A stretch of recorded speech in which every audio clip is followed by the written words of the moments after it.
Brady and the Bucs travel to New England to face Belichick and his former team of 20 years, where Brady won 6 Super Bowls.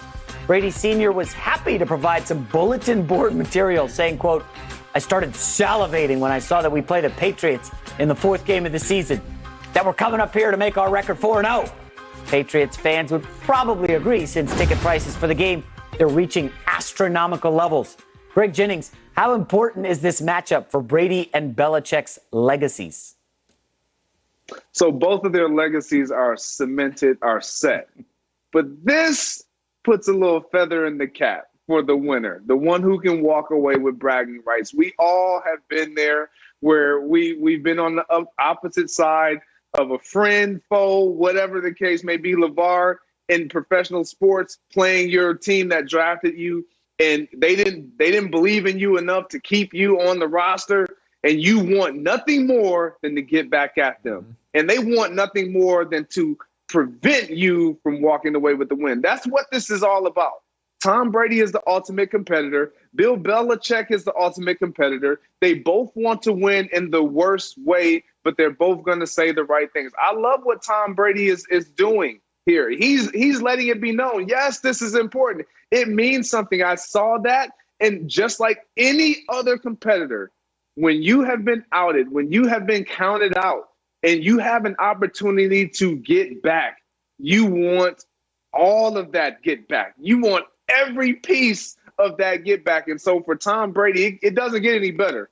He won a Super Bowl. He's bringing the band, that same team that won the Super Bowl, up to Gillette, a place where he won so many Super Bowls, to stick it to Bill Belichick and to say, you know what? You made the wrong decision, but I'm still happier where I'm at, and we're still having fun. So I think this is what it's all about. This is why we love revenge games, for moments like this, when you got Tom Brady on one sideline and Bill Belichick on the other, something that we didn't think we would ever see. Greg, I'm with you in that obviously their legacies are cemented. There's no doubt about that. And each one really will want to win that game. All right. There's no doubt about that. Where I disagree with you on is the bragging rights thing. The bragging rights are forever in Tom Brady's corner. Period. He's won this divorce. There's no ifs, ands, or buts about it. All right. When he went to Tampa Bay, he went to a 7-9 team. When Bill Belichick didn't want him anymore, he goes to a 7-9 team, and in his very first year leads them to the Super Bowl. In one fell swoop, he proved I can win without Belichick, number one. And number two, for all of Belichick's greatness, I was the main reason why we had that dynasty. It's official now. And so Tom Brady, look, they could go into Foxborough and lose in week 4.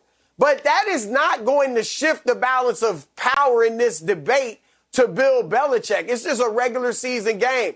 Brady has the bragging rights. He has nothing left to prove. Heck, Brady could go in there, get beat, and have a horrible season. And we would just say, you know what, he's 44. Father Time finally caught up with him. It's over. And he still would be the winner because of what he did last year without Belichick. Belichick is the one with plenty to prove. As great as he is, and he's arguably the greatest to ever do it, he still got something to prove. And that is, I can win without Tom Brady. Because for all Belichick's greatness, you guys know he has not been good without Tom Brady. He's coached 8 seasons in the NFL without Tom Brady at quarterback. He's made the playoffs once. This is the guy many called the GOAT. I've called the GOAT. He's 1 for 8 without Tom Brady. He went to a New England team that had made the playoffs 3 out of the 4 years before he got there. They had a Pro Bowl quarterback in Drew Bledsoe, and he goes 5-13. And then Bledsoe gets hurt. Brady steps in. They go 11-3 the rest of the season, win the Super Bowl, and the rest is history. With Brady, Belichick's won 77% of his games. Without him, he's won 46%. So Belichick is the one whose legacy could, if anything, could be impacted by this game. But look, he's got time on his side. He can coach longer than Brady can play. So if Belichick can somehow get another Super Bowl down the road without Brady, or maybe even two, I mean, that's asking a lot, but without Brady, then he can get closer to the 50-50 situation of who was more important to the dynasty. But right now, and I think forevermore, the ball is in Brady's court as far as bragging rights. He's won the divorce, period, the end, no matter what happens in week 4. Yeah, tough to disagree with anything Chris said. Extremely eloquent stuff, Broussard. I will also add, I can't think of anybody's NFL legacy that was ever made, won or lost, improved or hindered in week 4. Okay? This game is going to be huge for Belichick, because Chris said it. Like, the guy needs to get back to the playoffs. Like, he needs to settle in on a quarterback. You know, it's easy for Tom Brady to circle this game on the calendar. Belichick, I don't think he has it circled, because I don't think he knows his quarterback for week 1. So for me, you know, this game is great. It's going to be awesome on the schedule. It's probably going to draw a lot of eyeballs. Probably be the game of the year. But in the grand scheme of things, yeah, no. Brady's won this hands down. You know, the interesting thing is when you look at the quote, and his dad's quote being Tom Brady's dad says he's salivating over week 4 matchup with the Patriots. Who's he? Is it the dad? Is it Tom?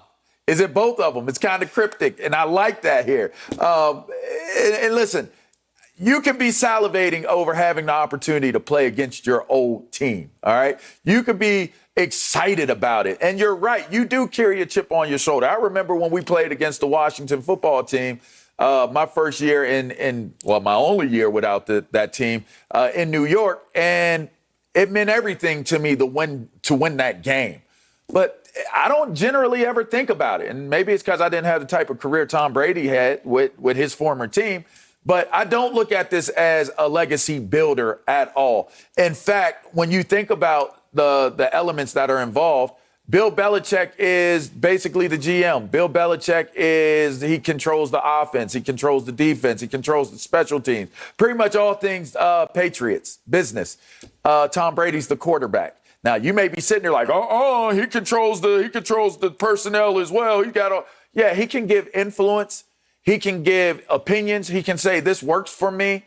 And they can choose to listen, or they can choose not to listen.